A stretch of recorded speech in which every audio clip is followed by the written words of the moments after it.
Welcome back, ladies and gentlemen, and fight fans around the world. It's your boy P. Welsh here, back with another picks, previews, and predictions. Going for UFC Fight Night, Blanchfield versus Fiorot. You know how we do. We're gonna go right into a recap there. 8-5 week, not too shabby. I feel like we're primed up for a monster coming up soon. Started off strong. Park in Lima, Zelenova. Win was a bad decision. We had Miles John picked out good. Ramos was not a match for Arosa. We had Trey Ogden looking good, bro. Told you Kurt's never going to win. We lost Padilla. We had him. We won Zala. Simon got finished. Dude, Talbot looking legit. Shabayajan over Dobson. What a comeback. Williams decisive over Tafa. And we lost Hebas versus Namajunas.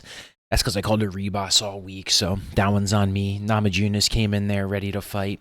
That being said, we're bringing it on to a new week here. 8-5, 53-30 overall, not too shabby. I'm gonna start trying to do payout if you pick 100% of the card right in the comment section. Every single fighter right. We're gonna do a $100 giveaway. So leave some comments below if you pick every fight right on the card in the comment section. Make sure you're following and subscribe to the channel. We're going to be doing that. So good luck everybody there. It's trying to match the pick'em record. Doing okay. Let's get this one fired up here. We have Blanchfield Fiorot main event starting at the bottom as we always do. I love the full card breakdown. We have Angel Pacheco versus Caolan Longron from Ireland. We have kind of a contender series debutee versus 8-1 mixed martial artist kickboxer coming off a loss. And I don't really know what to say too much about some of these undercards. I always will say that. I don't know what to really say about this. I really say about that. We'll have to find out when we watch on Saturdays. And I'm going to take Cal Lundgren. I'm going to take him the bounce back. There's a reason he's the first fight on the card. He looks very talented, already established in the UFC career, some nice wins. These are matchups. This is where they get paid to make matchups, and I really think Lundgren's going to get the W here. I think he's a heavy favorite to start off the night there, minus 345, so we're not going anything over the crazy. I think you'll kind of see that isn't a theme this week, but that being said, I'm going to go with Lundgren to take the dub on the first fight. It might not be by finish, but I think he'll look good. I think he'll have control of the octagon, be properly coached. Check the weigh-ins, check the media this week, and see how that approaches, and get your own opinion on him. But that's where I'm going to be leaning in the first fight. Official pick will be Cal Lundgren, starting us off strong against Pacheco. Next fight is in the middleweight division. By the way, I should start saying that they were bantamweights. It's in the middleweight division. Andre Petroski versus Jacob Malkin, 10-3 versus 7-3, both coming off a loss. Big discrepancy with Petroski at 6 foot. The reach is about the same, but the height does make a big difference. There's no way I can pick Petroski at this point in his career, seeing what he's come off of and how he's looked.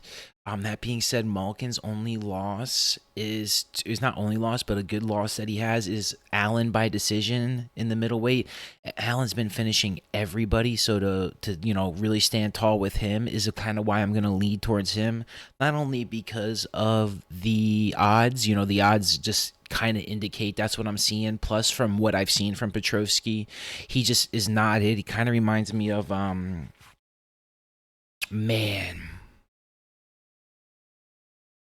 Petroski.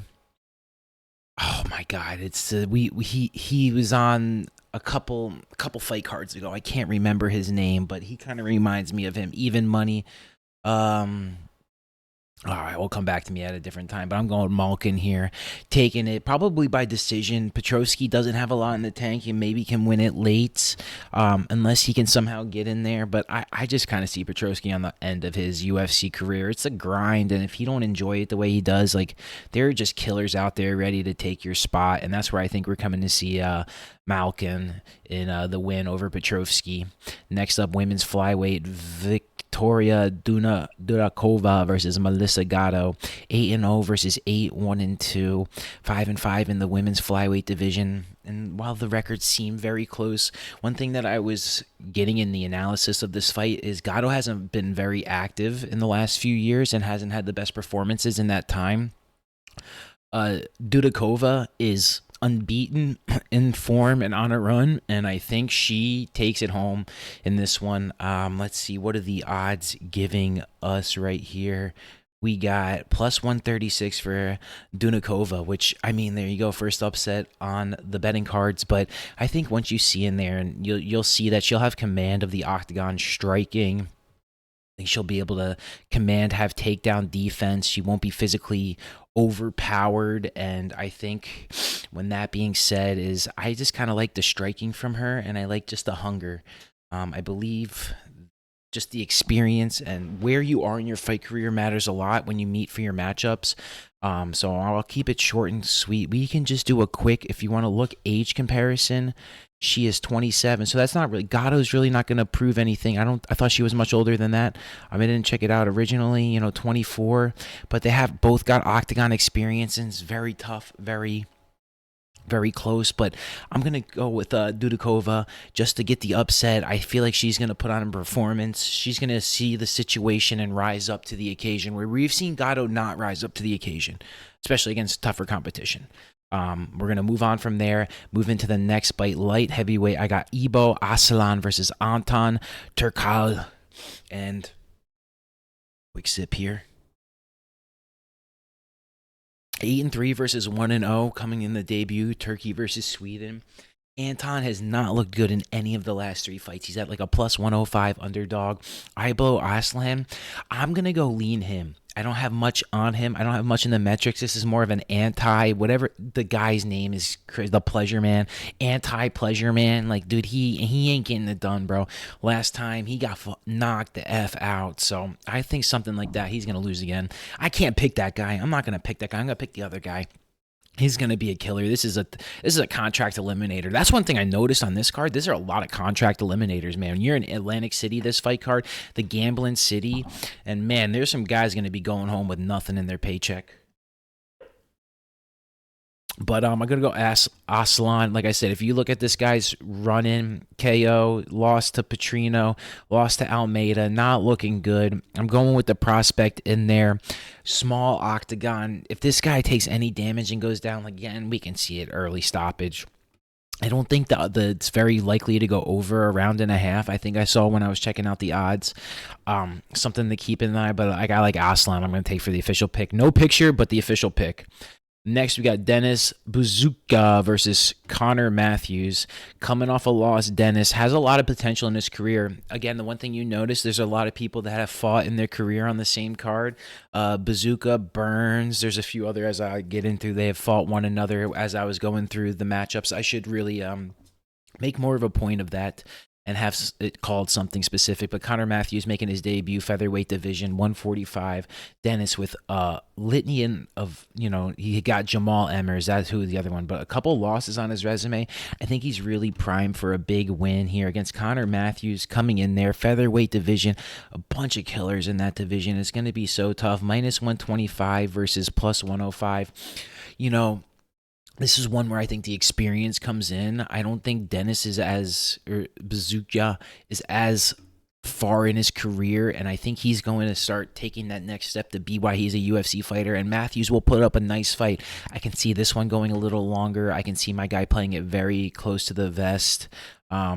Decision win, 55. I kind of like something like that. Matthews is going to have to do a lot of power to get in there. We got to see what kind of significant strikes he can hit. He's got definitely a bigger clip there, but if we'll see how it goes. This is one could be going either way. I'm just going to go lean with the veteran, but I could definitely see Matthews taking this one down. It's definitely a coin flip in the odds. I'm just taking the guy that's been in the octagon a few times.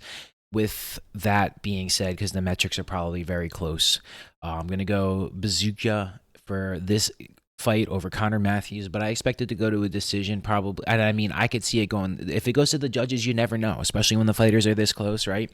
Like the fact that I'm saying that is literally a coin flip. So do the odds have it on that. So I'll keep it at that. But I'm going for official pick. You got to pick somebody. Bang, bazooka. Next, we're the Julio Arce versus Herbert Burns, Gilbert's brother, and it is not looking good for Gilbert's brother. Not very active in the last few years, coming off major surgery. RK coming off a loss, but just much more form, much more better opponents and outcomes. And that being said, I'm going Julio RK against Herbert Burns.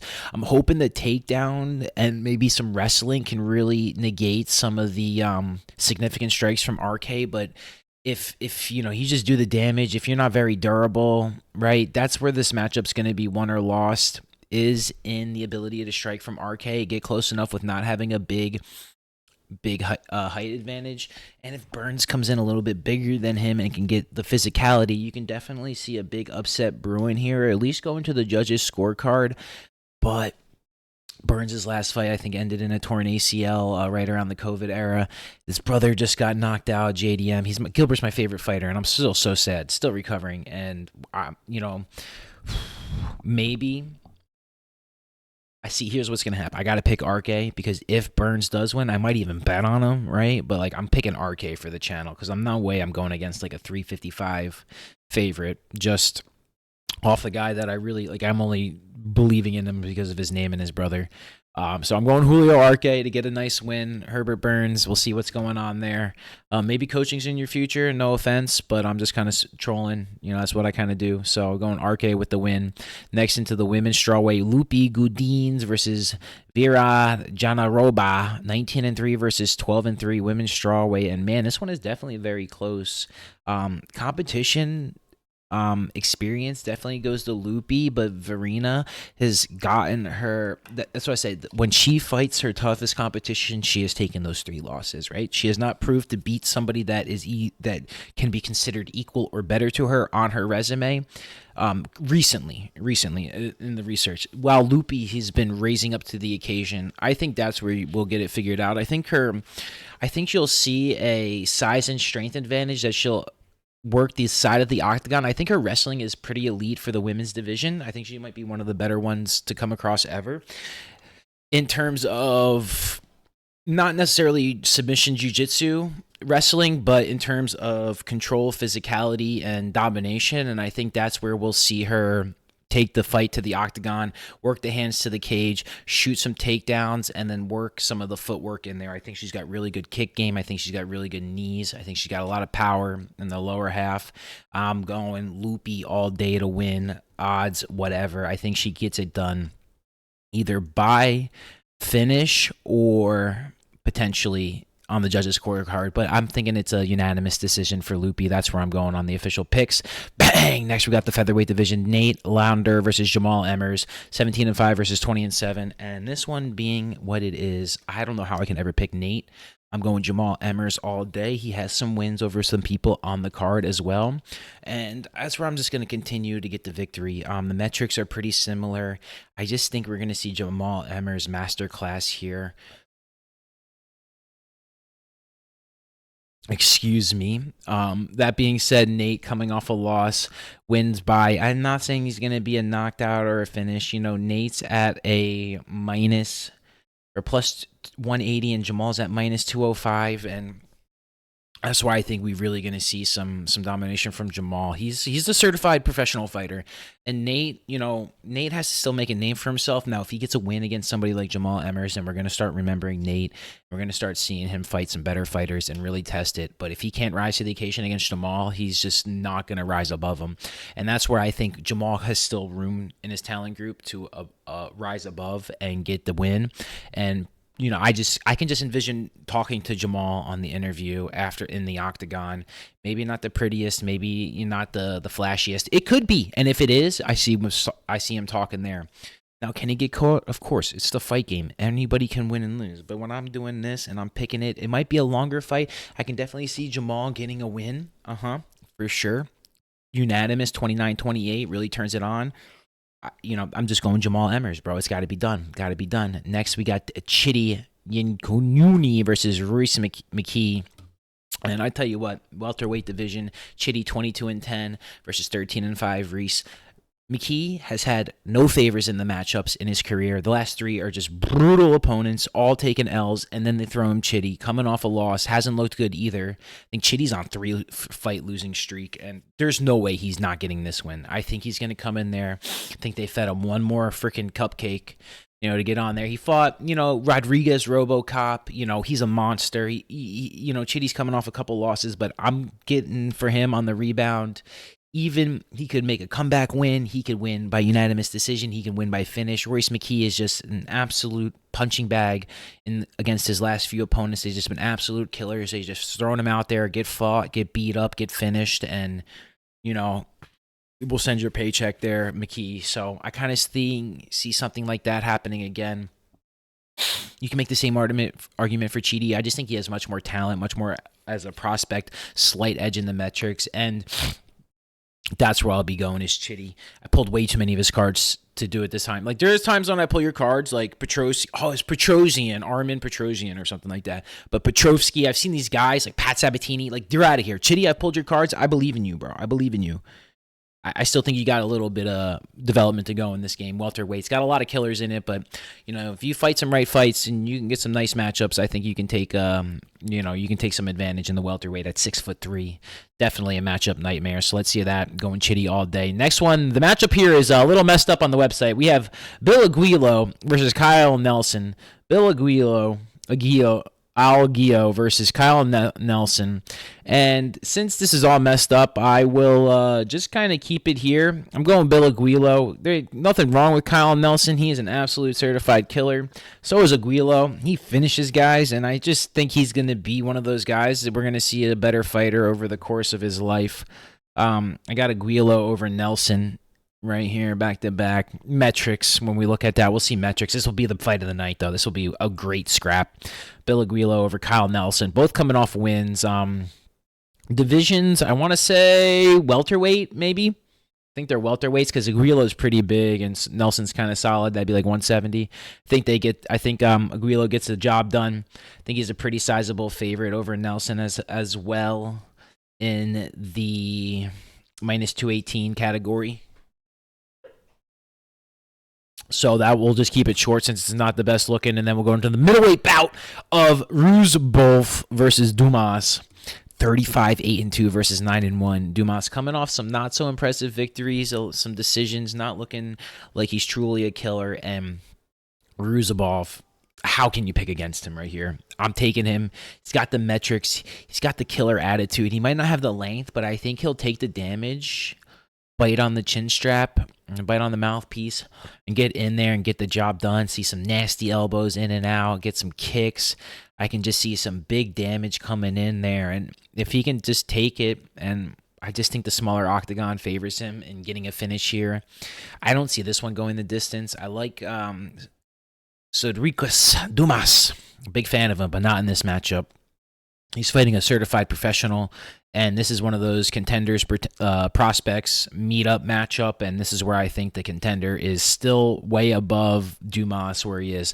Now, maybe that will change on Saturday night, and we'll see that, but when you watch this guy throw some hands in the middleweight division at 6'5", he's absolutely scary, and I think we can see him going to bed. Definitely. I got Ruzbov. I think he's a big favorite on the card as well. Let's go there.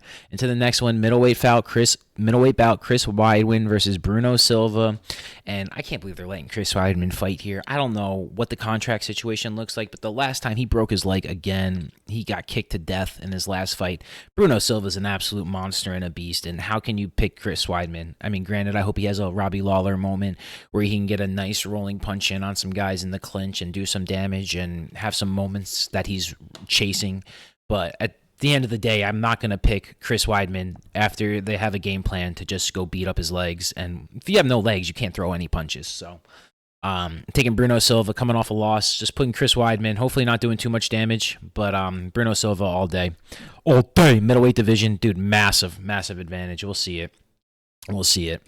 Even if like I said, with the reach advantage, he's going to have to stay a little bit further away, and you can see him really working those kicks to get in. Once he does a little bit of damage, bang, bang, it could be wrestled down, finish. Let's go Bruno Silva in there. Into the co-main event, we got Vicente Luque versus Joaquin Buckley. I believe Buckley is coming in for somebody who got scratched, but this is going to be at welterweight. Buckley usually fights at middleweight, can fight at welterweight, so this should be interesting. Luque, 5'11", coming off a win in his comeback fight. Looked very good. Buckley coming off a win. Honestly, who did he come off a win as? Honestly, I can't even remember. Morono beat Filio KO and lost to Chris Curtis. I tell you what, though, these are kind of guys that Buckley struggles against, are real fighters, guys that are skilled. He's more of a brawler. He's not as technical and clean, but can do a lot of damage, which is his win condition against Luque. We have seen Luque take damage and get finished and hurt, so I worry about that. But I think Luque can use his leverage and his strength to work some wrestling kicks in there and really dominate technically as a fighter. I expect this one to go to distance, to be honest. I'm taking Luque over Buckley. I love Buckley. I'm a big Buckley fan ever since, the KO. You're always fighting for him, wishing him good luck. This, that, and the other, but at the end of the day, I'm going to take Vicente Luque. I just think Buckley struggles. I think one person similar to this fight is Nasruddin Imavov earlier in his career, and I just think Buckley struggles against those kind of guys, and I think we'll see if Luque does his good homework. He's got a great team around him. He should be able to have a game plan to take...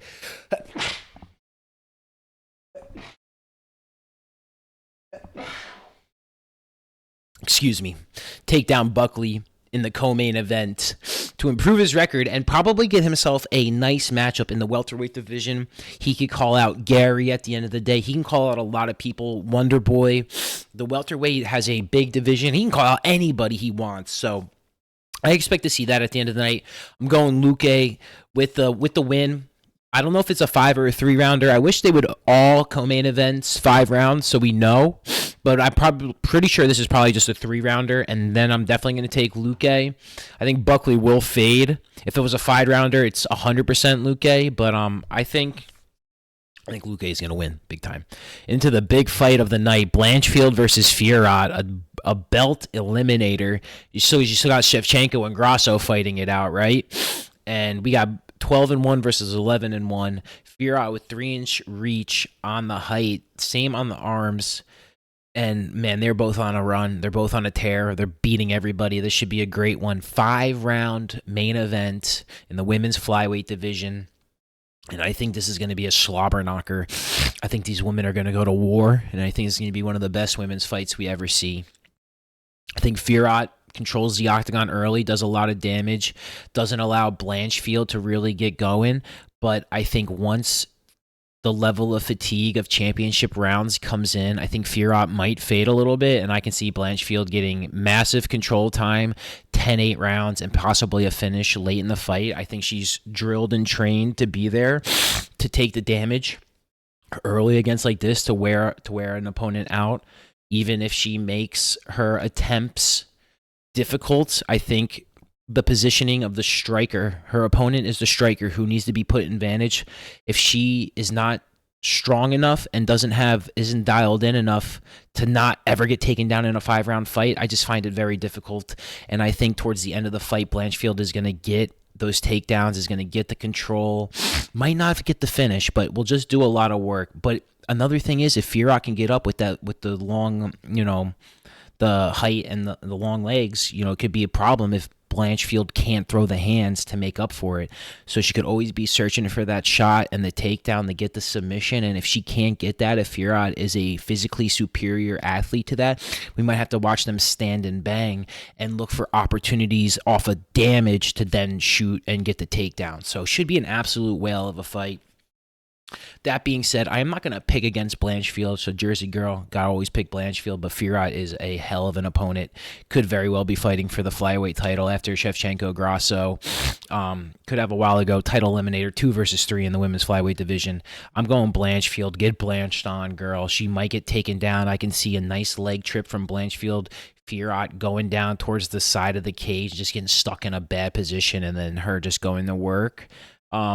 We'll see. We'll see what happens. It should be a great end to the evening. So we're going to do a quick recap of the picks here at the end of the day. As we always, we're going to go Longran in the first fight. Molkan, we got Dudakova, Aslan, Buzakov, Arke, Lupi Gudines, Jamal Emmers, Chidi Kiwu, Bill Aguilo.